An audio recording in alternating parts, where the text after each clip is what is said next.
Well, hello and welcome to Mokuzai Design. My name is Nick. I've decided that I must be a real YouTuber now because I've got a sign. Admittedly, it's a bit of printed paper stuck onto a bit of card, but nevertheless, it's a sign.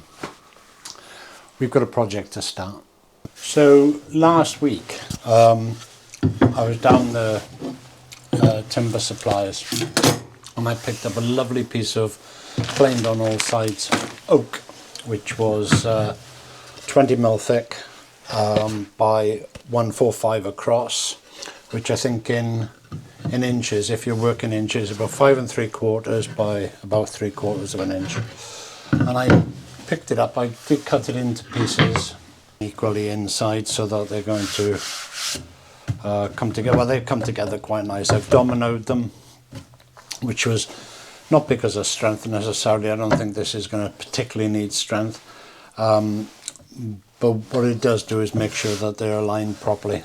Whatever happens, they're going to have to go into the thicknesser, which I bought a DeWalt 733, which hasn't arrived yet, so these are all going to be brought down a couple of mil, mainly because they are too thick for what I want to do. And then for the base, I've got some oak veneered MDF, which is going to form the bottom. The bottom of what you are, it's a box. Okay, it's a very simple box in fact. I've worked the ratios out to 1 by 1.618, which is the golden ratio. And what is this box for? I hear you begging to know. Okay, so what I'm doing is I'm building a memory box. That's oversized at the moment. So there's a few things I've got to do. First of all, this wood is too big. Okay, as I said, I've overcut it at the moment, oversized it at the moment, but what I meant by too big is too thick. So I am going to bring that down slightly. Then the corners, they're all going to be dovetailed, through dovetails. So I've got to cut the dovetails. Once I've cut the dovetails, I've then got to cut a groove to receive the base. Obviously, I don't want that groove going through to the ends because then that would be ugly. So I've got to put 2 grooves with stops on either end. And then for the lid, I've purchased these. Now, I've got to be honest with you, I've always admired them, but I've never fitted them before. So these are barrel hinges. I mean, they're lovely little hinges. If I could work them. There you go. So it's a little barrel hinge. One will sit in the top, one sits in the base, sorry. One sits in the top, and then you can hinge the box. But from outside, there's no hinges exposed. I had a scrap of wood out there this morning because I've never fitted these before, and as you can see, many holes to see if they fit properly. I've got to buy a very specific drill for this. My drills seem to be ever so slightly too small and ever slightly too big. So and I want to get that perfect. There's this, do you know what, I mention it in every damn video. The price of wood is so horrendous at the moment, especially things like oak, which is what this is. You know, horrendous price, so I don't want to waste any. So I've been practicing on a bit of whitewood. Now, with these hinges, they need to be fitted fairly accurately, otherwise you can't afford to skew them. So hence the practicing with those. And then the front of the box, I'm going to simply put a couple of magnets in. So, like that for a second or two. Just pop that on there for a minute. So when I've hinged it, it'll just snap close on the magnets basically. Now this is commission, so I have got a brief on what they want. And as I said, it's only a memory box, but I think they've got a very specific purpose for it. They have told me exactly how they want the lid to look like, and etc, etc. And that's always very difficult, isn't it? Because if somebody's telling you exactly, unless you're inside their head, you don't really know what they're seeing. They can describe it, and we can talk about it, and we can look at other pictures, but all I can do is what I've told them is I can simply interpret what they're telling me and hope for the best. What I can't afford to do, and I don't think any woodworker can afford to do in all honesty, is to keep going back and forth. Well, what do you think of this? What do you think of that? You've got to be allowed some sort of parameters that you can work with. So that's what I'm going to do. So whilst this has been resting, I'm going to plane it. I'm going to plane it in the thicknesser with the dual thicknesser once that arrives. So I will actually leave that to rest. There is also something else that is new in this particular video, and that also hasn't arrived yet. I've only just made these 2 orders, in fairness to the company. They're pretty good at, they should be here by Monday. Is I bought a UJK Dovetail machine. I can cut dovetails by hand, have done for donkey's years, but I thought, you know what, in a work environment, it's lovely to do. It's a lovely skill to learn, but in truth, when you're manufacturing or making something to order, then and you're time critical, sometimes it's easier just to pick up a jig.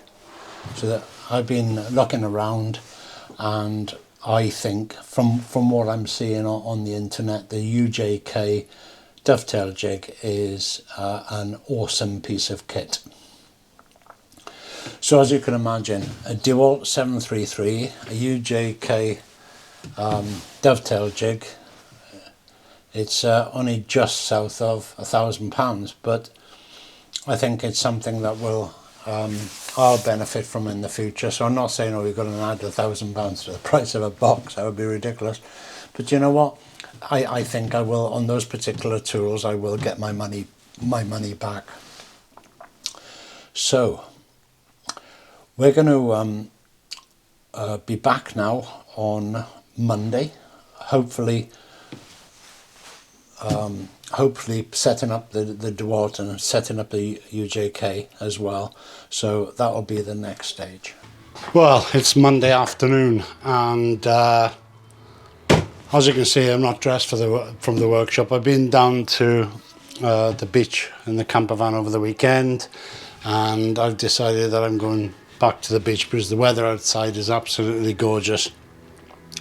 But I had to wait for a delivery.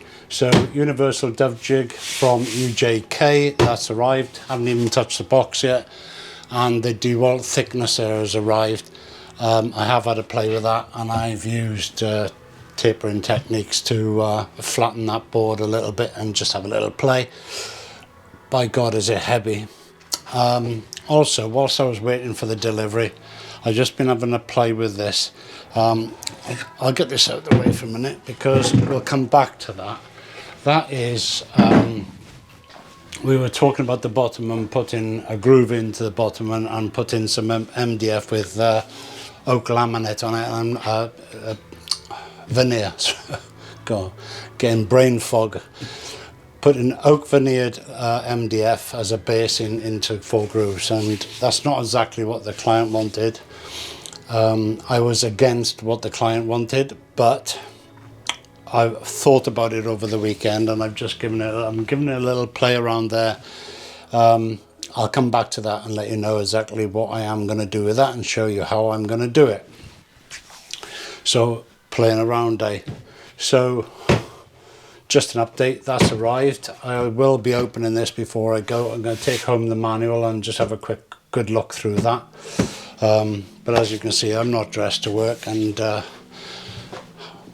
flip-flops and shorts in a workshop is not exactly health and safety, is it? So, which brings me back to my, I was looking it up the other day, as a matter of fact. Health and safety, well, somebody made the sentence when health and safety was invented. So I looked it up actually, and in UK, the Health and Safety Executive, or the Health and Safety at Work Act, came into force in 1975.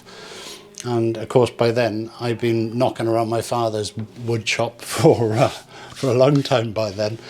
And he did teach me some health and safety rules. It was, don't fall off that ladder, pick your feet up, watch where you're walking, don't get blood on that new shirt, otherwise your mother will kill me. And that was my health and safety lecture from my father when I went into the workshop. We're a little bit more cautious nowadays. We've only got 2 eyes, so many fingers, 10 fingers or 8 fingers and 2 thumbs, whichever way you want to look at it. 2 ears, 2 lungs. We haven't got many of anything really. So it's best to don't take my father's advice and actually use PPE and do all those good things, which you may see me not doing. Perhaps I'm old school, perhaps I'm just plain stupid for not doing it. I have got the PPE, I do use glasses, I do use ear protection, I do use dust masks, but it does tend to be what suits. So don't do as I do, do as I say. Do use your all safety precautions. I was actually told something by a friend who was teaching me to ride a motorbike here. He ran a motorbike school, and I was learning I wanted to get my motorbike license. And the fondest bit, or the nicest bit of advice that he gave me was, when you're out on a motorbike, just remember that every single person on the road is trying to kill you. And it was good advice actually when you're riding a motorbike to have that attitude. And it's the same in the workshop. Every piece of equipment in here is trying to tear a limb off at best, and at worst kill you. So be very, very wary and make sure that you are following safety rules. That's why I'm even with a small little machine like this, because I'm going to be using a router with it, I'm taking the manual home and I will read it. There's some valuable information in reading it. When I buy a TV at home, no, it just gets chucked away and I get a 13-year-old from next door to set my TV up because I haven't got a clue. Anyway, I'll be back in the morning. If the sun's still shining, I'll be back on Wednesday morning to crack on with what we're doing. I said I would see you tomorrow, which would have been, I guess, the Tuesday. And if the weather was nice, I'd probably see you on the Wednesday. It's now the following Monday. The weather was nice. I did stay out. But I've also, if you can see the mess around here and some differences, if you've been here before, you'll notice some differences at the back of the work unit. I've just in fact filmed this morning a little video explaining why all of this is changing and why this workshop is in such a mess at the moment. So if you're interested in that, take a little walk back to my last, or maybe 2 videos ago. That will explain it. But what I'm trying to do is I'm putting that video up whilst I'm trying to do a build. I've got a couple of projects on the go in the other room, which I've now got. If you haven't seen the video, you won't understand, but I've got another one of these rooms now. But I've got to crack on because at 11:30 I've got a haircut appointment. Okay, first job this morning. I mentioned that I've got my new thicknesser, so get a chance to play with that. I've got 2 nice bits of sapele here, which I want to flatten and thicken. They're different sizes at the moment, as you can perhaps see. I want to get them thicknessed and glued together, because they're going to be forming the base of the box that we're going to be building. Got a nice big chunks of wood, so get those down to the right levels and I'll be happy with that. You think sapele, white oak, it's going to look lovely. I can assure you it's in my head. I hope it is anyway. But it's about a bit of contrast. And the base, as I said to you, I'm going to come back to you on that and explain what I'm going to be doing with that. But these pieces now need to be brought down to their final dimensions, and they're going to go in the thicknesser. Now when I'm using the thicknesser, I'm going to be using something called a snipe train.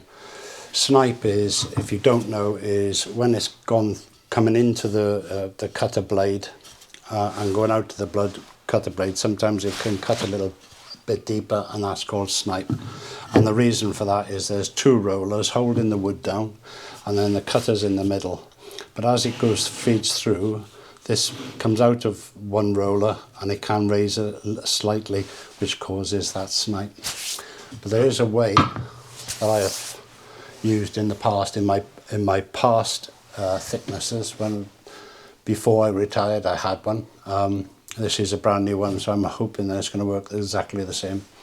And I just form a snipe terrain. And what I do is I put a piece of wood, similar thickness, let that go through first, so it's holding the roller and lifting that roller. And then I keep pushing with the next piece, and then the next piece. And as this is going through, I'll put that aside. As they're going through, I'm putting them aside. This comes on, and then as they all go through, I then put the sacrificial piece of wood at the end again, so that it keeps that roller up, and that should eliminate the snipe on the main pieces. I don't mind if I get a bit of snipe on that sacrificial. So that needs to be done. Now, with these, what I was going to do is resaw. Now this one, I've got to bring this one down to 22mm because that's what this one is. This one will probably come down to a bit less than that. Now I will probably resaw this to about 15mm. Well, I'll resaw it to about 16 or 17mm and bring it down to 15, and I think that will be plenty. Again, it's a visual thing, really. It all will make sense, I promise you, when we start doing the base. Right, what I've got to do now is get really heavy planer out into the hall, where I can make a mess in the hall and not make a mess, as if there's not a mess here already, not make a further mess in the workshop. So I'm not sure if you really need to see anybody doing some thicknessing. I'll put a little bit of B-roll up. I've thicknessed the sides and the top to the depth that I want them, and also the base, the two pieces of the base. Now they will be run through again when they're being joined together, which I'm going to do next. Thicknessing wise, I think I'm pretty much there. I'm going to glue the base together though first, so that can get underway and drying, and then I can get on with some sanding.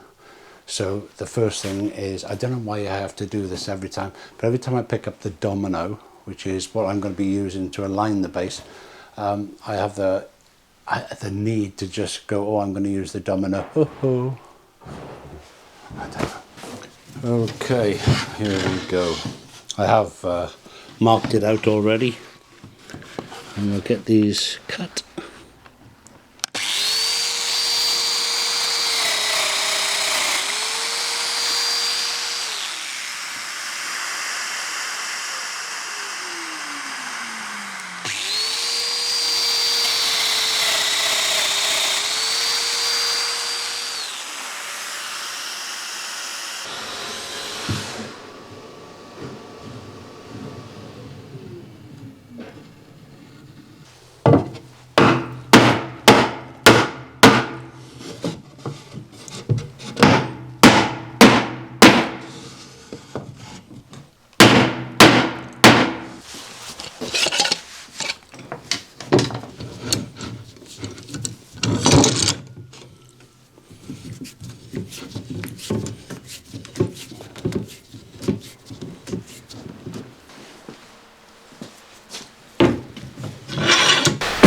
Sander in the background, some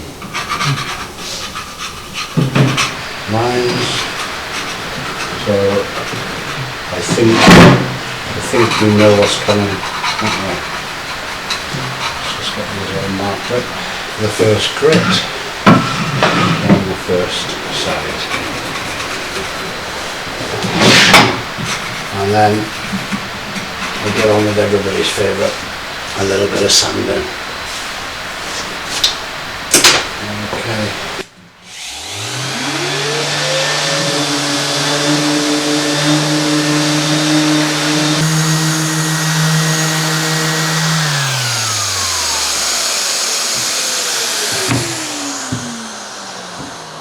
Yes, I'm still at it. It's one of those jobs where nobody, I don't think, likes sanding, but the end result, when we do the finishing, that's when it pays so many dividends. I'm gradually going through the grits, just up to 240 at the moment. I haven't decided if I'll go any higher than that, because these are going to be hard wax oiled and then a hard wax on top. They're going to be sort of buffed up with a hard wax as well. So probably 240 is as far as I'll go. They will have another sand when they're in situ, as is my usual practice. But I do like sanding these components down, so they're easier to sand when they are in pieces as opposed to when they're an object. Okay, back to it.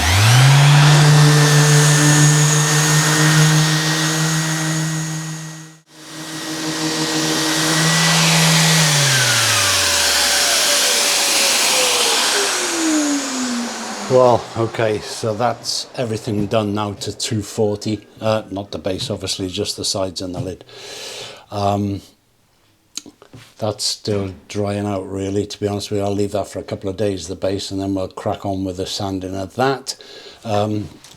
But I've got no excuses now. I'm going to have another quick little practice with the UJK Dovetail Jig. Going to have another little practice. I've been working on it and it's going well. It's a fantastic little bit of kit.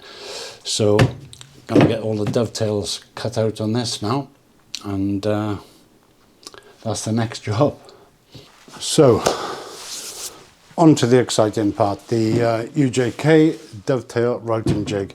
Now, as is traditional in YouTube world, just to let you know, I'm not being paid, not being sponsored, paid for this with my own money, etc, etc. And before turning on the camera on, I did run a piece through just to make sure, because I'm not that brave. I bought this on the basis that it would save me time, which in effect saves you money when you're making a run of things. It's going to save a tremendous amount of time. I do enjoy making dovetails by hand, have done for donkey's years, but this is a necessary tool in the way that the business is going at the moment. Now this does boxtail jugs, boxtail joints, it does box joints, a multitude of joints really. Today we're going to be doing dovetail joints, and it's a fairly easy system to set up. Now this is in no way a tutorial, okay, because I've only just bought the machine. I have had a practice with it before going on to the wood, but I'm in no way an expert, and because of that, until I do become an expert, which to be honest with you isn't going to take that long, I'm going to bring back another video, or come out with another video actually doing a full outlay of this particular machine. It's absolutely excellent bit of kit, I've got to say. So that's the spoiler, but I will be making a video on it. Right, I'm going to get a camera and I will show you exactly how I've set this up at the moment. So we're going to be cutting the dovetails into this piece of wood at the front. Okay, I've put this at the back because it's a through cut. I've just put it so that there's no tear out, and it also helps support the jig itself. Now the jig is very strong, but it's there for support, but mainly in this case it's there for making sure that I don't get any tear out as I go through the jigs, as I go through the cuts. Now it's an easy one-step process, or 3 or 4 step process. So the process for setting it up is actually fairly easy. You would introduce the wood, make sure it's in line with the lines that they will guide you through. Make sure that it's clamped nice and firmly, not too tight. Make sure that the guide is there so that you can do consistent cuts in pieces of wood that are similar size. Simply measure the cut on the router, bit of backing board, and follow the pattern. It's genuinely as simple as that. Now, I've missed out loads of steps, but when I do make the video, I will certainly go from A to B. Okay, but I've got to get on with get this done, so let's get underway.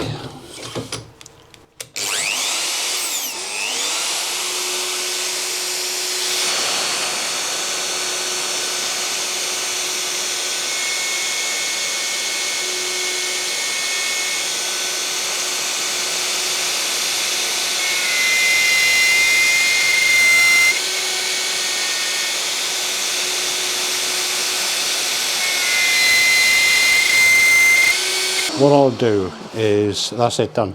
What I'll do is I'll just get a little bit of footage on my phone and I will put that, I'll be putting that up on the video now. So, let's move the dust extractor. And as you can see, they're all very neatly cut. A little bit of terror, not much, just a little bit of fluff really. And then that would be it from the top.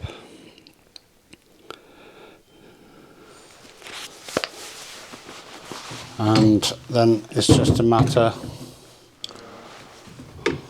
of turning the piece around, putting it back into place, clamp it down, and do it all again.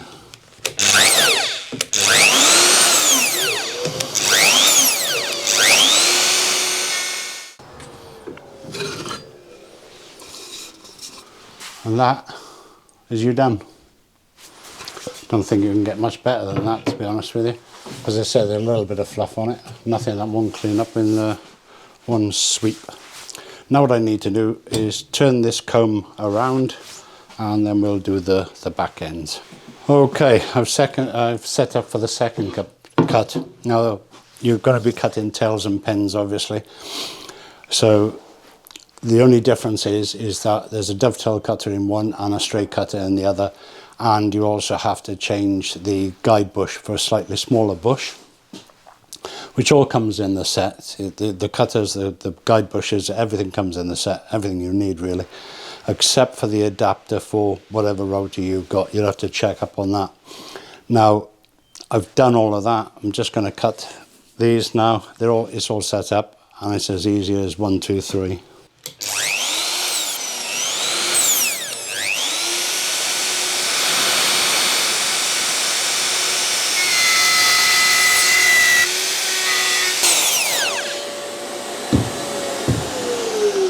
Of course, it would be a great idea if you actually attach the hose. But I was halfway through the cut, so I didn't think I'd need to bother. So let's have a little look at that now, and we'll see how all fits together. I'm just going to cut the others first, and then we can come back and start putting it together and see what the fit looks like. Okay, all done. It does take a little while to set up, but then so does marking out dovetails. So that's not an issue. 5 minutes, this is done. If you're doing a run of 4, 5, 6 draws, and this does blind dovetails as well. So if you're doing draws in a kitchen, it's invaluable in time saving. So whilst it's an initial investment, over a period of time, if you're a cabinet maker for fitted kitchens, something like that, and you do dovetail draws, it's really a game changer. Let me just show you a joint. This is not being tidied up at all.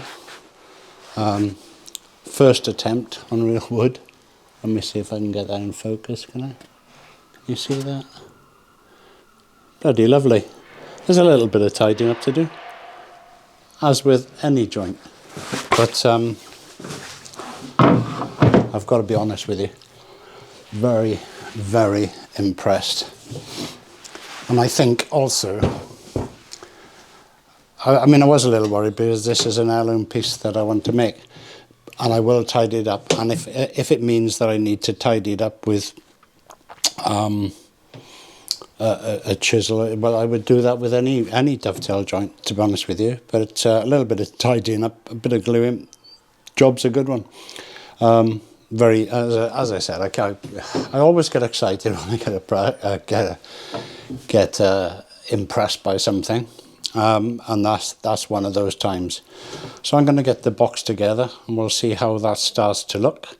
I'll get this all tidied up and away, because I made a bit of a mess because I made a hash of the dust extraction. Be back in a moment. So get this out of the way for a moment.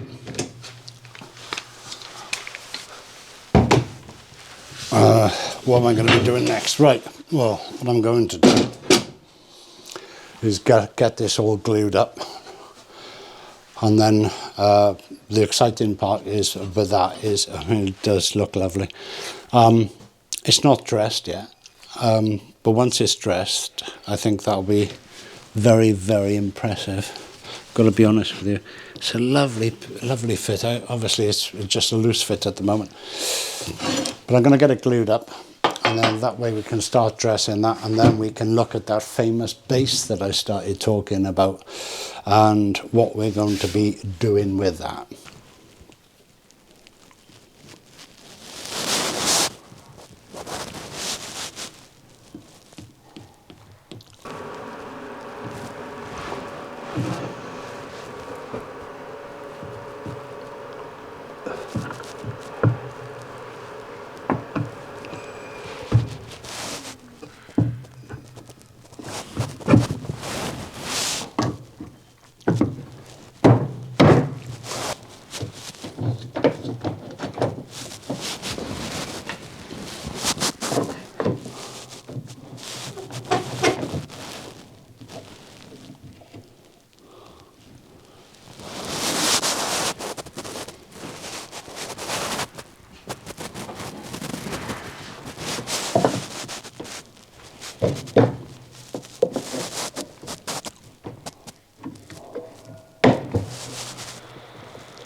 Okay, glued up, screwed up.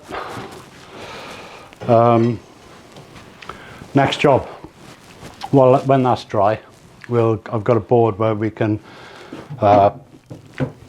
paste some sandpaper to it. We'll get the board, the box, make sure that's flat, and then the base will go on. Obviously, that's going to be cut down, which I'll do shortly. And what we're going to do is we're going to glue the edge. Remember, I mean, we're going to glue, you know, we're fixing it. I probably will pin nail it, but mostly glue. Glue's stronger than the wood anyway. And yes, it is insecurely. But what we're going to do is we're going to put the box on that, cut it out to size so it's a perfect match, and then we're going to chamfer the ends in. Got a nice big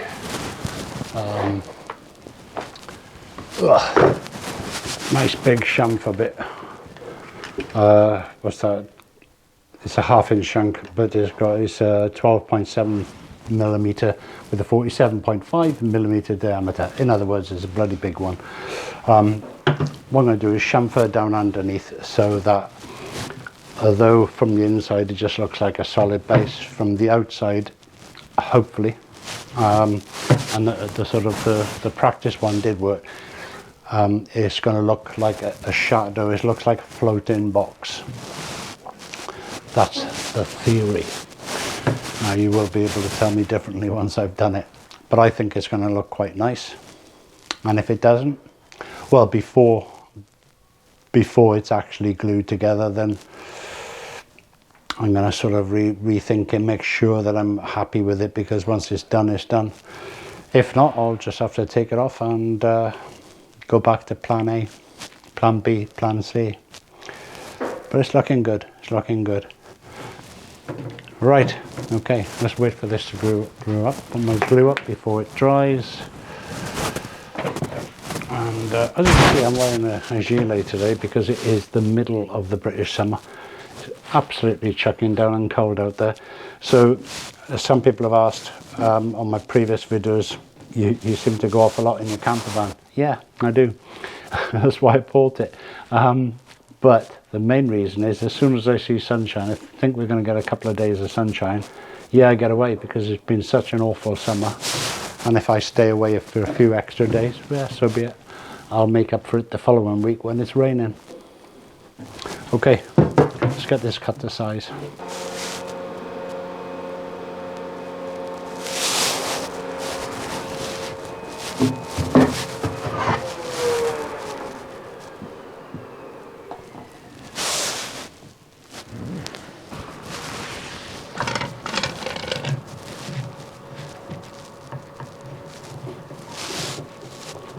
Okay, this has been on here overnight, and we'll get this sorted, get this unclamped. I've got a few things to do today, and I've got to be pretty smartish about it, and I'll tell you for why.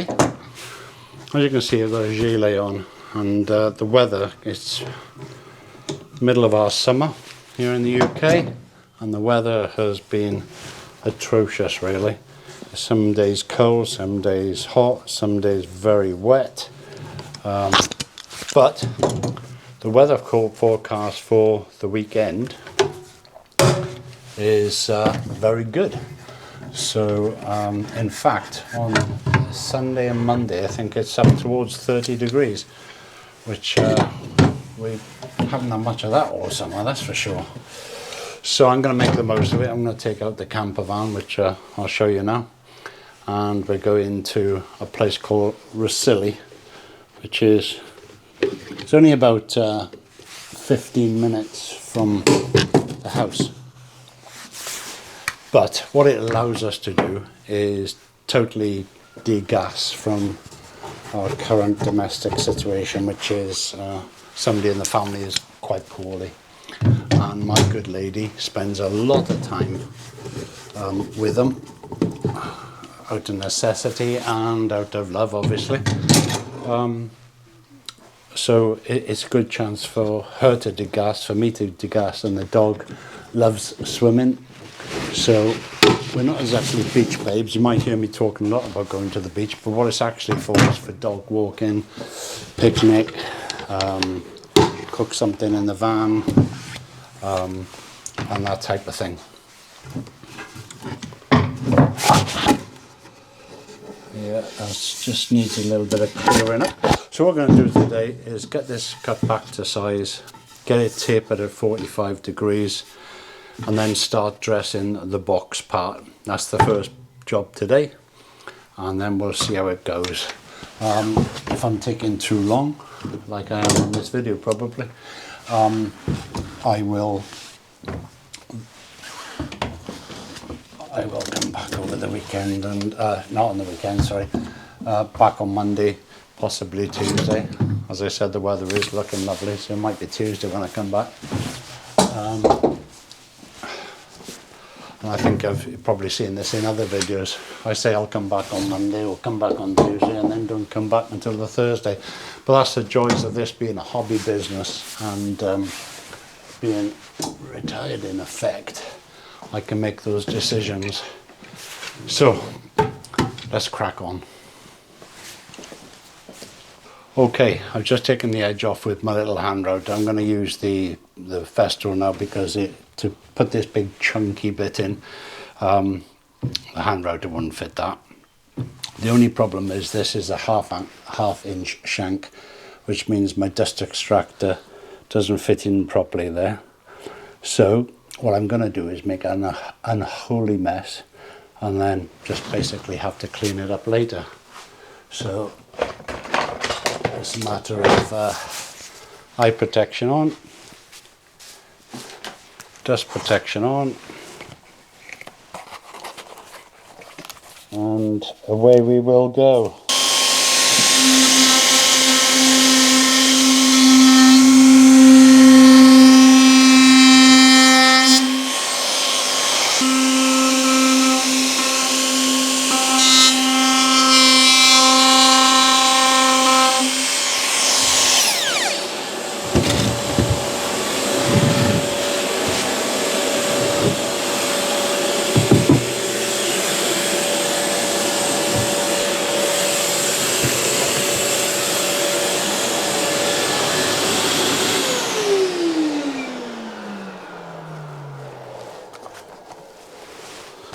Well, that's a humongous mess I've made. But I think you can see the idea of the floating box. If you can see where I was coming from there, I hope it's starting to come together. Okay. I'm okay with the chamfer. Although that big bit was a little bit unruly, should have been done on a router table in reality, but I don't have one, so I've got to make do with what I've got to make do. Because this is then difficult to clamp down because you're trying to go around a box, you just got to be very, very careful. And if you do a climb cut, do make sure that it is, for any reason, like with Sapele, you might sometimes do a climb cut just to polish that off. Make sure that you've got that well secure. It's one of those cases of needs must, but I can assure you I was keeping a very close eye on it. Okay, let's start dressing this box up.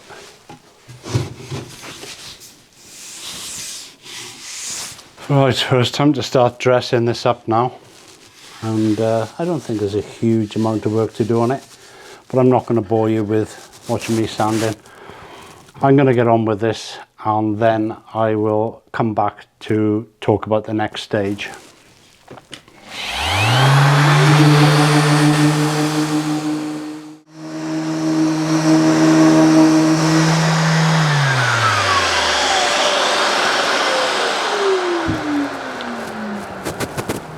We'll have a little break from sanding. My mouth is dry, didn't bring a drink, so I've got to pop down the burger van and not touch a burger because I'm on a very, very strict diet. I wanted to talk to you about why am I showing building what is basically a simple box. I'm taking my time, I'm making it nice, as nice as I can, etc, etc, but basically it's a box. Now whether you used finger joints, dovetails, half-line dovetails, butt joints, is pretty much irrelevant. It's all down to what your preferences are, what your skill levels are, etc, etc, etc. But why show building a box? And this is the message, okay? Build as many boxes as you can, because basically everything you build is a box or part of a box. So kitchen cabinets, it's a box. Lower cabinets, it's a box. A box is a box. A table can be a box underneath a support. There's so many uses, and it's an invaluable skill. Once you've learned how to build a box, you can basically build anything you want to, in my opinion. Okay, my opinion. But when I was young, my uncle and my father made me build numerous boxes, all shapes, all sizes, all different joints. I remember building one box, which I found quite difficult actually, because there was a different joint on each corner. There was a rebate joint, there was a butt joint, there was a dovetail joint, and there was a finger joint, you know, just for experience really. In fact, my sister's got that box, so it's somewhere in her house. It's still floating around somewhere. But that's the message from this video really. Build as many boxes as you can and practice it, because it is one of the basic skills, but it's also the base level of building anything from it. Okay, better get back to sanding.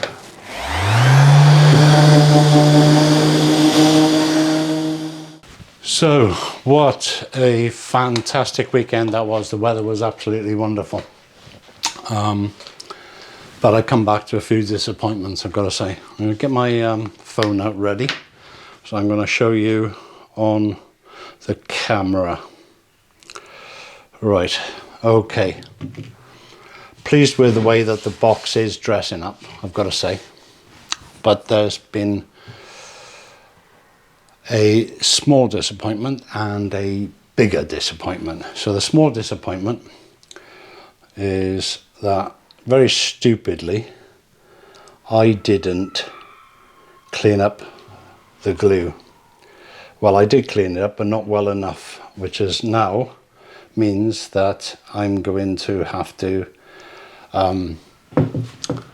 basically I'm just going to have to spend a lot of time sanding. It's my own fault, so I have to pay the price. The second thing was my own fault as well. I thought today that I was going to start working on the lid, and I marked it out for a very precise size, and then promptly decided to cut it on the wrong side of the line. I don't know what I was thinking, but maybe I was thinking too much of the weekend, I don't know. But either way, my fault again. But that has upset me a bit, I've got to say.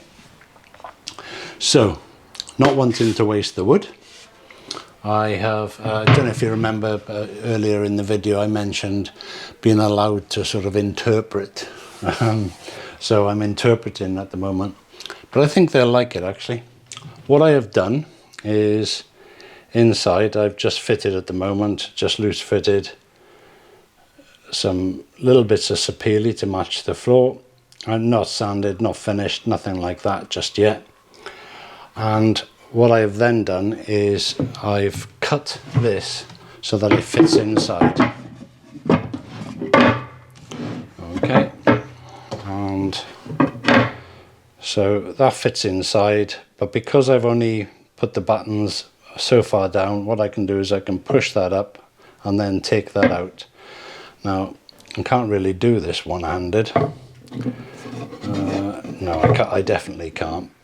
But basically, it's like a little secret compartment underneath. Once that's all finished, that will look pretty good. But as I say, I've got a lot of work to do cleaning up in the inside now. I've also got to go and buy a little bit more oak, not too much luckily, but a little bit more oak, just to remake the lid and get that glued up and finished. I mean, originally I was, over this weekend, I was thinking about what's the best distance to have the hinges in, etc., for weight bearing, and there's silly little questions that were going around my head. And of course, I think I was getting a bit ahead of myself. So next job is to get the inside cleaned up and then get down to the wood suppliers and get a little bit more oak to make the lid. So that's my next task. Okay, I'm back from the wood suppliers and I've got my bit of oak. So quick glue up now. So what I'm going to do is cut this to the right size. For alignment, I'll use some dominoes, get that all glued up, and then that can dry for a couple of days. And then when I'm doing that, then we are going to be discussing these. These are Rubia Monocoat pre-stain, and I want to change the wood slightly in colour before I wax oil it, or hard wax oil. And the reason for that is I want to match it up to the palette that they have shown me. Now, it's a very subtle difference in this particular case. As you know, there's 40 odd colours in Rubia Monocoat. In fact, I've just done a video on it. The reason I did the video on it was because I wanted to, there was certain shades and I wasn't quite sure. So I wanted to try some out. And these little sample pots, if you're in the UK, there was a deal going on, or end of stock or something going on with Axminster tools. So I just went and bought a load of them. So many, in fact, I'm just about to do a video, which will probably be out before this one. Just do a video showing the different colours that we can get. Now, I haven't got all of them. Apparently there's 44, but I've only got 38. So nearly there, but I'm going to give a good comparison of those as well. As I said, that's going to be, the box will start to stain that now shortly, because I have chosen the right colour. And I have done the test on the correct wood, by the way. So we'll crack on with that this afternoon. those aside for a moment, and we'll get on with so cutting, joining, gluing, and then once that's dry, we can start thinking about putting it through the thicknesser and getting it just reduced a slight amount. Okay.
Okay, so that's over there gluing. Going to start thinking about the colour. First thing is though, now you might think that I don't deserve it, but I think I do. I'm going to have a cup of coffee. Right, while the lid is drying, that's the original colour of the box, so it's oak, as I said. I have put a stain on the piece that goes inside, which is the dark oak, which I think works really nice. That's still drying off actually. And I'll be using the same stain on the severely because I want to darken that down as much as I can as well. So what I have been doing is playing around with a lot of stains this morning and for various projects. And then what I'm going to do is order now the proper amount of stain because I'm rather happy with that. As I can say, it's a bit of a gorgeous colour. When that's dry up, I'll buff it up. And then if I need to put a hard wax oil onto it, then I will. I've got the Osmo, which is my preferred hard wax oil. Now, the stain is water-based. So if you're going to be using an oil on a water base, an oil base on a water base, then you've got to make sure that that water base is bone dry before you do put it on. And it can be reversed as well. People say you can't put a water base on oil base on water base. Yes, you can. Yes, you can. As long as you make sure that it is totally and utterly dry. Right, better get ordering this wood stain. So it's coming out of the clamps. Get this lid sorted, and then we can get a few jobs left to do on it. So first of all, I need to prepare the lid itself. Get it cut to size. Get it all sanded down to 240.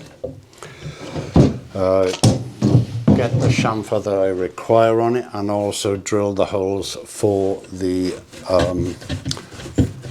barrel hinges.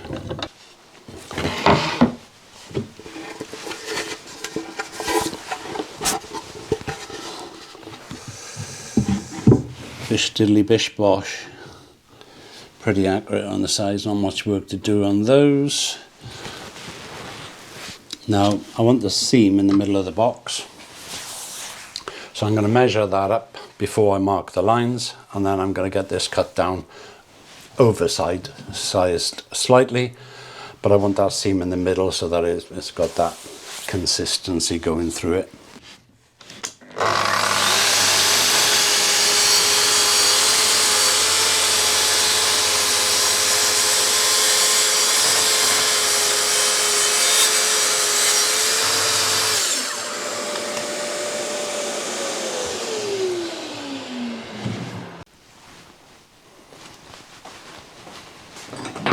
Okay, so pretty good. Right, let's have a little look at these. I want these in 90mm, which I've already set up on my marking gauge.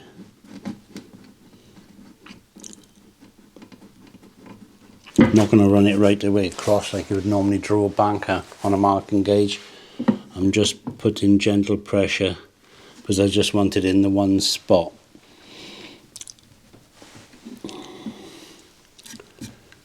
That's that.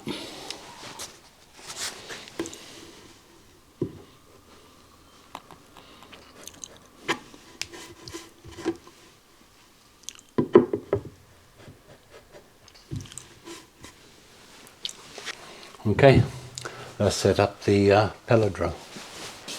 Okay, now it's just a matter of getting these, I've got the barrel hinges here, and just a matter of getting those popped in. And what you do with these is you drill the correct size hole, and then there's a tiny little screw here which you do to just spread it slightly within the hole, so you can get them out. It's not a lot of wiggle room, I've got to say, but I've just drilled the first hole. I'll get this hole drilled, and then I will get the hole drilled into the lid, wherever I put the lid. Okay, let's get this done.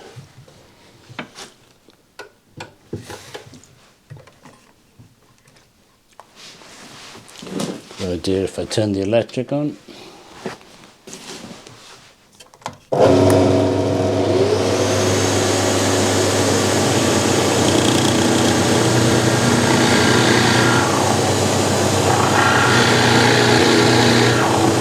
Okay, can put that aside for the moment, and we'll sort out the lid.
So, holes drilled, dry fit. Okay, wiggle them apart again, taking everything apart again, and as if you didn't know, back to a little bit of sanding.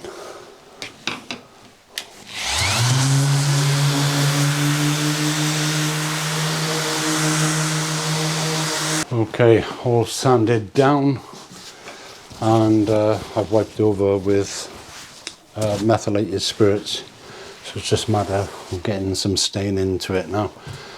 So I'm going to crack on with the inside, but that's difficult to see, and then I'll come back when we're doing on the outside.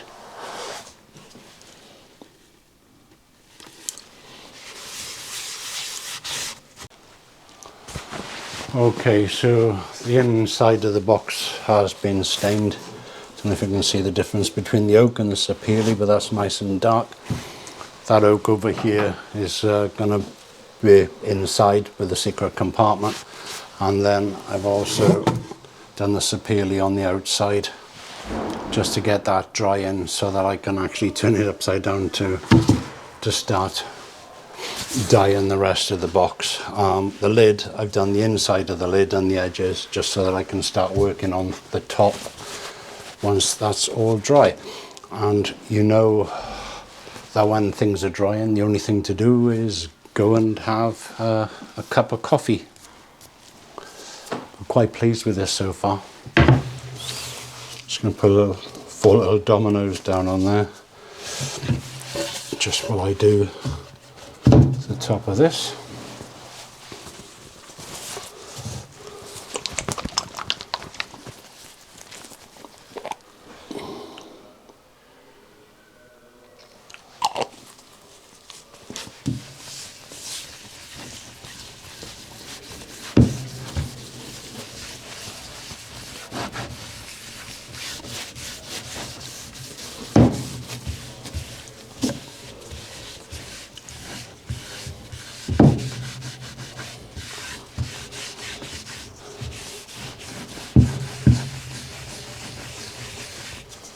Doesn't take a lot actually to get this stained. It's quite easy to apply. It's the Rubio Monocoat pre-dye or pre-stain or pre-dye, whatever you want to call it. But it's a very nice finish. I have been testing it out on various things, and in fact I've just done a video on it, and as you can see, it is very, very simple to put on. That's more or less it. Just check it in the light. Just make sure I've got everything.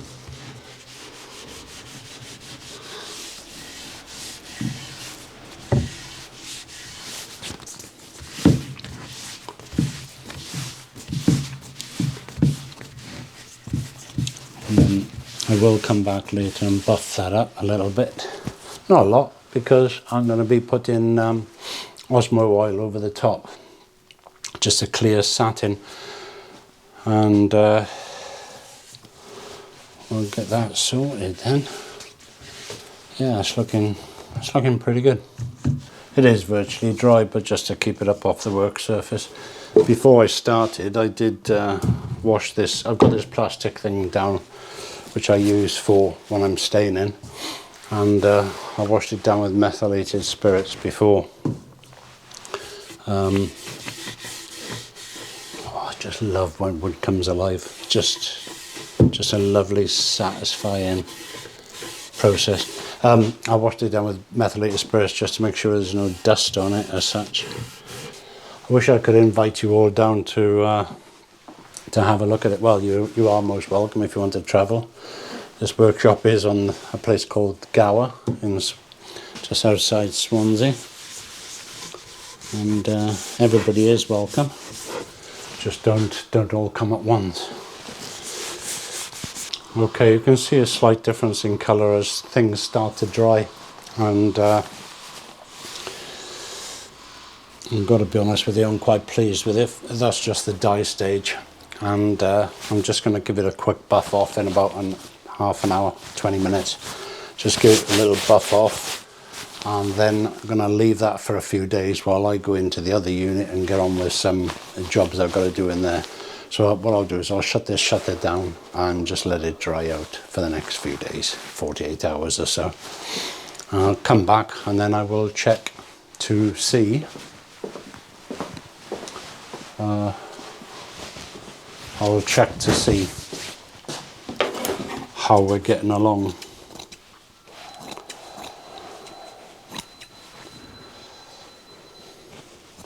Some really nice lint-free cloth. This, I don't know if you're in the UK. I bought it at Brewer's Decorating Centre. It just happened to be in there. I saw it, picked it up. It's blinking great.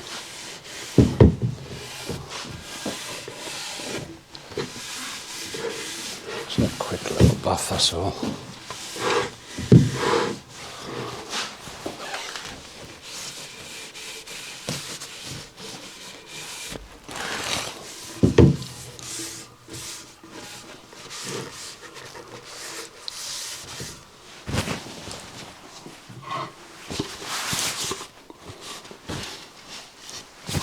And that will go in there.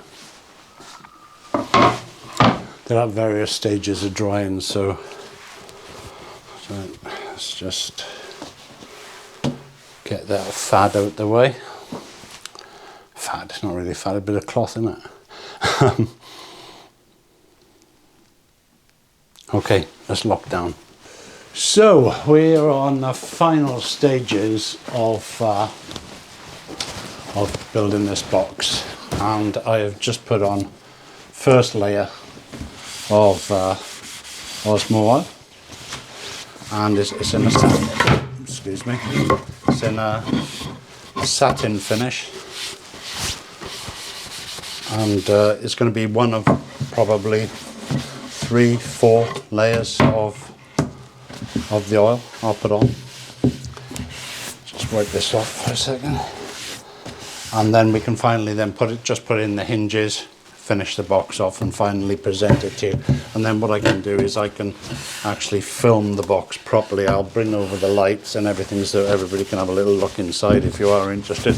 If you stuck the video this long, it is quite a long video, I know. But I think the message is, and I have mentioned this through the video, the message is important, okay? And the importance is, the important message is that build as many boxes as you possibly can, because they are the foundation of woodworking. Absolute foundation. Now, in a moment, I'm not going to let you watch me just drying something off, but or taking the oil off. I'm going to come back in a short while when we're ready to actually start putting the bits together. Okay, I'll leave it there for the moment. And we are on to the home stretch. I'm going to have to do something about the lighting in here for us when I'm filming, because it's throwing different colours onto different woods from different angles. When I've taken this outside, it is all uniform. Put it in natural light, thankfully, because when I walked in, well, that looks two different colours. It's not actually, it's because of this fluorescent lights on that's coming down this way, I'm guessing. Hinges are fitted. Now we were going to do the magnet thing, okay, and the magnets are in there. However, this person that is commissioned this has sent me this, which is a catch that they want fitted, just a simple little catch. So I'm just going to mark out the holes, get that fitted, and then I'll be able to show you the box at last. Okay, the box. I'm going to get some little bit close-ups now in a minute. I fitted a catch, and then that opens quite nicely and closes quite nicely. As you can see, got a tendency to look like it's floating, and I'm not too sure how well this picks up on camera, in all honesty, but it certainly picks up well in the workshop. And the colours, they are, from this light down here, it looks slightly different to that, but actually when I take it out into natural light, it's absolutely superb, which is something I often have to do with colouring. That's number one. Number two, if this were my box, I would actually have this lid with a slight overlap all the way around. I think it would be a bit more aesthetically pleasing. I can't even say that word. You know what I mean. But it's what they wanted, because that's what they remembered from a previous box. I'm going to have a little bit of a close-up now of the dovetails. Dovetails have worked out quite nicely considering it's the first time I've ever used that UJK jig. Yeah, I did have a practice, so can I say it's the first time? Probably not. And then the inside of the box, let's take a little look at that. So the inside of the box is very simple. As I said, I only made it really because I messed up the first lid. Basically, it's just a matter of pushing that down, lifting that out, and we have a nice little secret compartment underneath for letters, some photographs, something like that. And that's my secret or not so secret compartment. Now this video hasn't been about how to do each joint. There are going to be videos about how to do joints, etc, etc, and it's been a long video, so I haven't actually shown you how to build a box. And what I've done is show you why I'm building a box, and perhaps the message, which I'm not going to harp on about, but please build as many boxes as you can. They really, really, really are a good foundation to good woodwork. Now, until the next time, you've got my name is Nick. This is Mokuzai Design. Take good care of yourself.